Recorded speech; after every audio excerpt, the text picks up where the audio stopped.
Nah, ini peta kepemilikan saham. Misalnya kalau ini ada peta kepemilikan saham, jadi sebelum saham dibandarin, bandarnya akan ngelihat dulu petanya gimana. Petanya gimana, terus oh ini ada pemegang saham besar. Jadi yang disebut satu bandar adalah ketika sekumpulan pemain besar ini sepakat bergerak satu tujuan. Satu tujuannya apa? Misalnya, yuk kita naikin saham ini sekarang kan 200.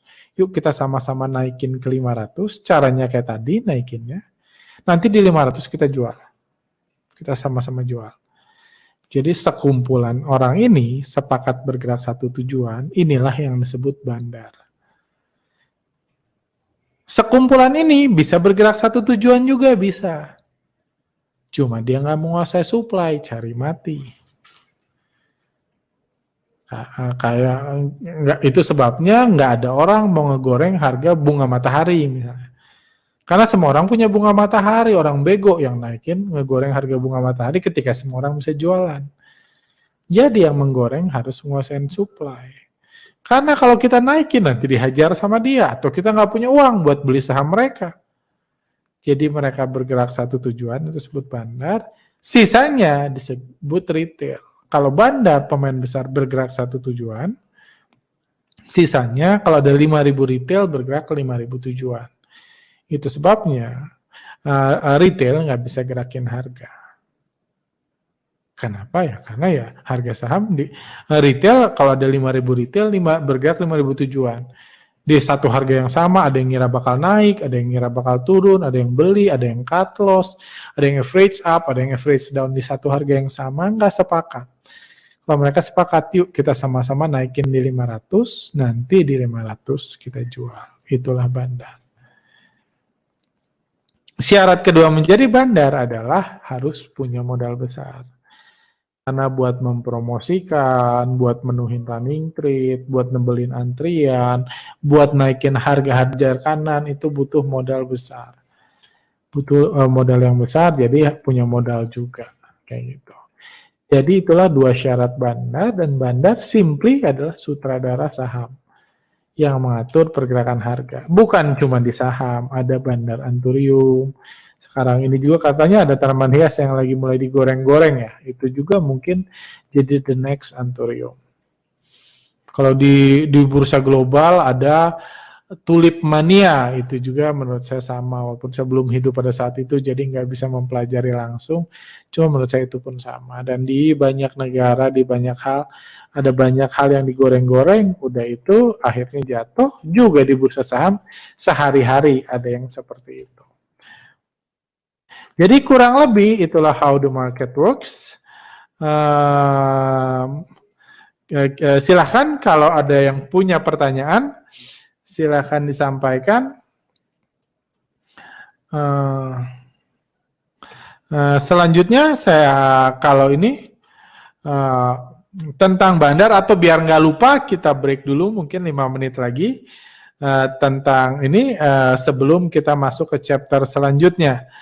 Chapter selanjutnya tentang ini. Saya lanjut dulu deh. Saya lanjut dulu tentang teori mobil butut. Setelah itu ini juga satu artikel penting yang saya sarankan baca di bursa saham, hubungan saham antara bandar dan saham. Saya cerita dulu deh tentang teori mobil butut ini. Kalau ada yang punya pertanyaan tentang bandar bisa disampaikan, nanti bisa saya jawab sekaligus. Kayak gitu. Jadi ini teori mobil butut ini adalah sebuah cerita pengalaman saya setahun yang lalu kalau nggak salah. Jadi sekitar setahun yang lalu saya didatangin seseorang.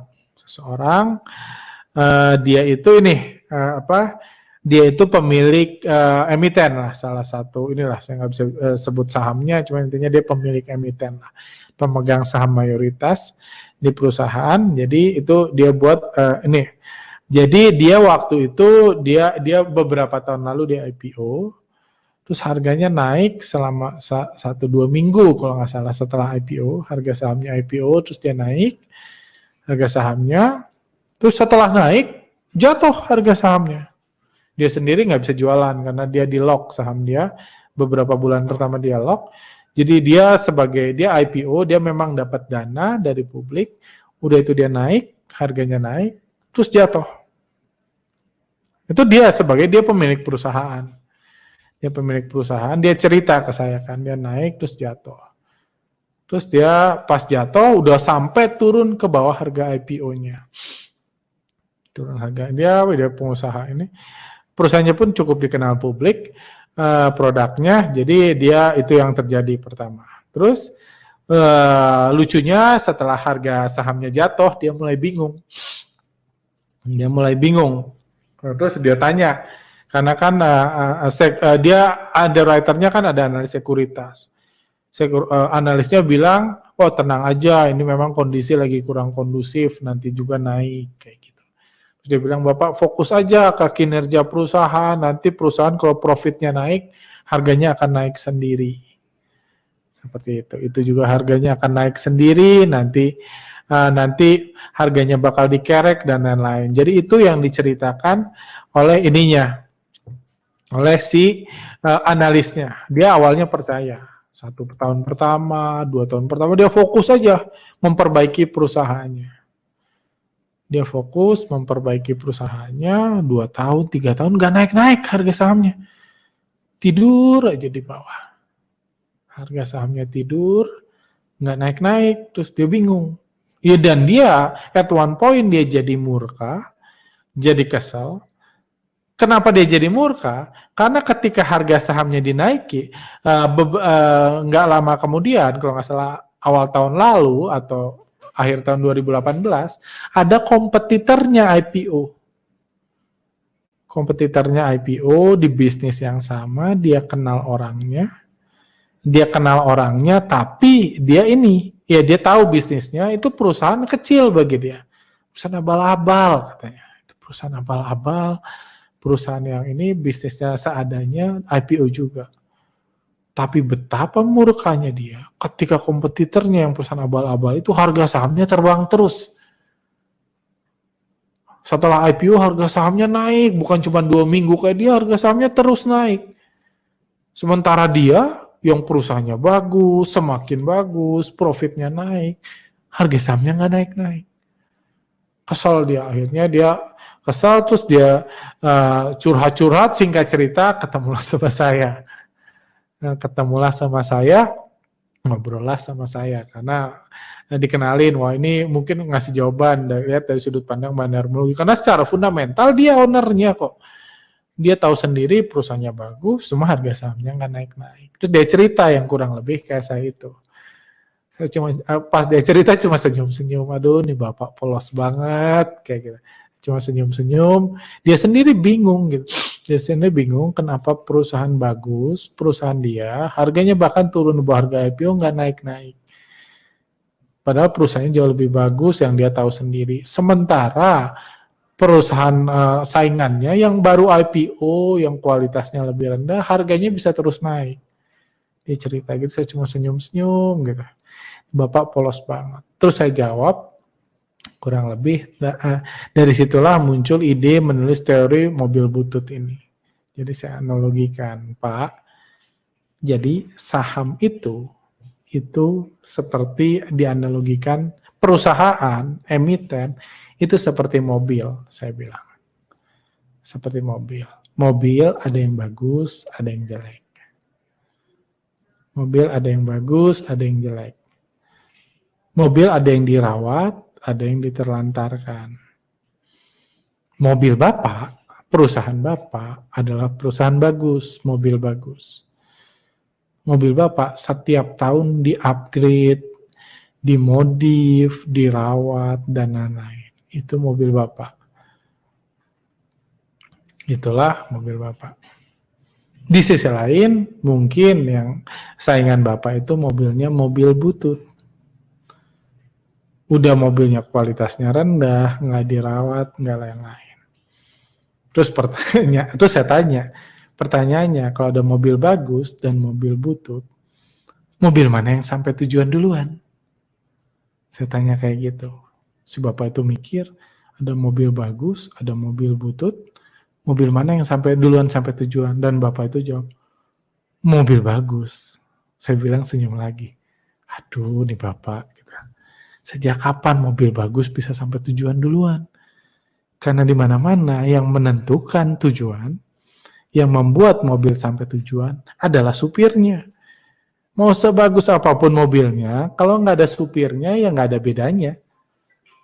Kalau nggak ada supirnya nggak ada bedanya. Jadi itu saya bilang, jadi mau sampai tujuan itu butuh ada supir. Kalau kita berbicara analisa fundamental, oh ya saya lanjut dulu. Kalau mau sampai tujuan itu butuh ada mobilnya, ada supirnya. Supirnya itu bandarnya Pak. Pertanyaannya, saham Bapak ada yang nyupirin nggak? Saya bilang.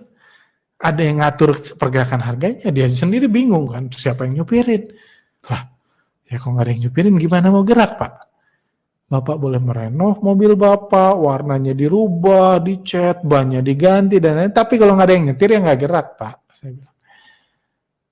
Sementara pesaing Bapak ngerti. Pesaing Bapak ngerti harga saham kalau bergerak harus ada yang nyupirin. Harus ada yang nyupirin, jadi dia satu paket. Oke, perusahaan gue abal-abal, tapi supir gue juara. Mana lebih cepat sampai tujuan? Mobil bagus yang ada supirnya atau mobil butut yang supirnya jagoan? Ya jelas mobil butut. Kayak gitu. Itu saya bilang. Jadi kalau Bapak mau naik, ya butuh ada yang naikin. Butuh ada yang ini. Jadi dia sendiri baru sadar, oh ya saham kan cuma kertas, saham kan benda mati. Nggak bisa naik sendiri gitu. Mobil dia benda mati, nggak bisa naik sendiri, nggak peduli sebagus apapun. Jadi harus ada yang nyetir. Kayak gitu, saya bilang. Kalau berbicara analisa fundamental adalah analisa yang fokus menganalisa kualitas dari sebuah mobil atau perusahaan. Jadi ada bilang, apa itu analisa fundamental? Ya analisa yang fokus lihat kualitas. Ini perusahaan bagus, hutangnya rendah, prospeknya bagus, dan lain-lain. Hutangnya rendah, pertumbuhannya, growth-nya, PR-nya, manajemennya, semuanya itu lagi ngobong mobil dan mesin-mesin di dalamnya. Itu semua lagi ngomong mobilnya. Perusahaan bagus harganya belum bakal naik, bisa naik kalau ada supirnya. Kalau nggak ada supirnya banyak banget perusahaan bagus yang harganya nggak naik-naik. Karena nggak ada yang nyupirin. Nggak ada yang nyupirin, kayak gitu. Jadi kayak gitu. Cuma bukan berarti kualitas mobil nggak mempengaruhi. Anda boleh tanya sama semua supir, kualitas mobil tentunya mempengaruhi. Jadi bukan berarti analisa fundamental nggak ada gunanya, ada tetap. Pertama, karena misalnya mobil mewah, mobil bagus, punya ketahanan lebih panjang. Itu pertama. Mobil mewah punya ketahanan lebih panjang. Jadi kalau jalannya bolong-bolong, jalannya terjal, jalannya licin, jalannya tanjakan, atau intinya jalannya ini, mobil mewah akan punya ketahanan lebih daripada mobil butut. Jadi di masa krisis gini, saya banyak menyarankan pakailah mobil mewah. Pakailah perusahaan bagus, karena perusahaan bagus nggak akan bangkrut. Jadi itu kelebihan mobil mewah. Mobil mewah juga memberikan kenyamanan yang lebih bagi penggunanya. Sampai bisa dua-dua sampai. Naik bisa dua-dua naik, tapi biasanya mobil mewah punya kenyamanan. Kalau kenyamanannya bisa berupa dividen, ngasih keuntungan, ngasih kenyamanan buat pemegang sahamnya. Atau naik turunnya nggak ugal-ugalan. Karena biasanya supir mobil mewah, at least di masa sebelum COVID, supir mobil mewah biasanya nyetirnya juga elegan kan. Nggak kayak Metro Mini nyetirnya kalau dia punya mobil mewah. Supirnya juga elegan, takut rusak. Bahkan saya pernah ngomong tentang salah satu pengusaha yang mau IPO, saya bilang IPO paling menarik itu kalau perusahaannya abal-abal. Paling mungkin ini